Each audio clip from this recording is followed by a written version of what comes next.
Whenever you're ready to write an offer on what you think is the right home, we'll do whatever we can to get your offer accepted. I'll spend time with the listing agent first to understand the expectation for other offers and what is most appealing to the sellers so that we can hopefully meet that with our offer.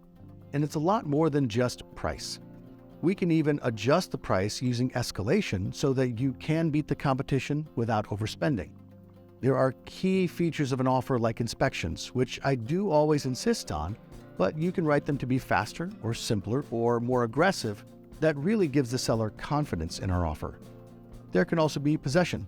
If you have flexibility in your schedule and the seller gets to stay in the home a little bit longer while they make their plans, that can also be really appealing. Whatever it is we come up with, I will send you the offer and we will go through it and talk through it in detail line by line.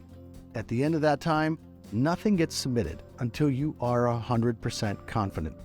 Even if I talk you through what it might take to win the home, you decide what it's worth to you, because I want you to find the right home when it has to be the right offer and the right home, and you need to be 100% confident.